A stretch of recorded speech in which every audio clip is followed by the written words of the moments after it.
महाराष्ट्र काँग्रेस प्रदेशाध्यक्षपदाचा निर्णय आज दिल्लीमध्ये होणार आहे। राज्यातील महत्त्वाचे काँग्रेस नेते हे आज दिल्ली दौऱ्यावर आहेत। काँग्रेसच्या दिल्लीतील नव्या मुख्यालयाचं आज उद्घाटन आहे। सोनिया गांधी, राहुल गांधी, मल्लिकार्जुन खरगे यांची त्यासाठी उपस्थिती असेल आणि या उद्घाटन सोहळ्यानंतर स्थानिक स्वराज्य संस्थांच्या निवडणुकांसंदर्भात सुद्धा बैठक होणार आहे।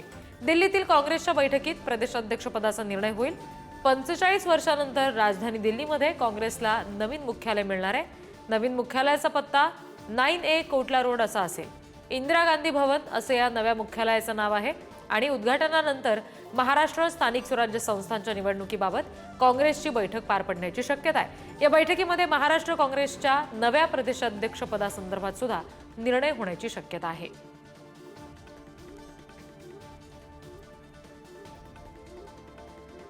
महाराष्ट्रातले काँग्रेसचे जे नेते आहेत ते उपस्थित असणार आहेत दिल्लीतल्या या उद्घाटन सोहळ्यासाठी, कारण काँग्रेसला नवीन मुख्यालय आता आजपासून मिळत आहे। इंदिरा गांधी भवन असं त्याचं नाव असणार आहे आणि या उद्घाटन सोहळ्यानंतर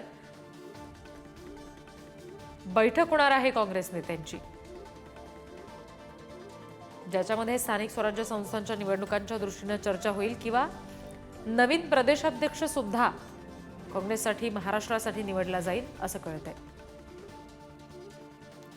सध्या अनेक नेत्यांची नावं काँग्रेसच्या चर्चेत आहेत। खरं तर आत्ताच्या क्षणाला काँग्रेसला फार आक्रमक चेहऱ्याची गरज प्रदेशाध्यक्षपदासाठी निश्चित असेल आणि त्या दृष्टीने आता कुठल्या नेत्याच्या नावाची चर्चा होतीये, कोणाच्या नावावर शिक्कामोर्तब होत आहे हे पाहावं लागेल।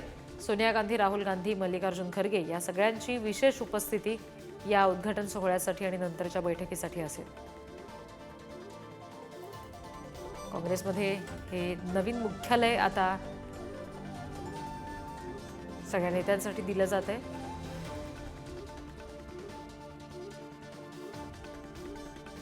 दिल्लीतील 9A कोटला रोड हा आता काँग्रेसच्या नवीन मुख्यालयाचा पत्ता असेल। आणखी तपशील घेऊया, प्रतिनिधी शिवाजी काळे आपल्याशी जोडले गेलेत त्यांच्याकडून।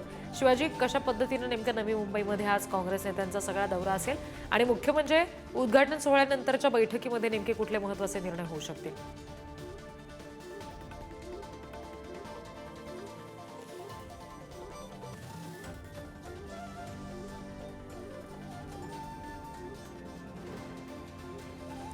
आपण पुन्हा एकदा शिवाजी यांना संपर्क करूया, मात्र सध्या ही बातमी आपण बघतोय आता नवीन मुख्यालय काँग्रेसला मिळणार आहे।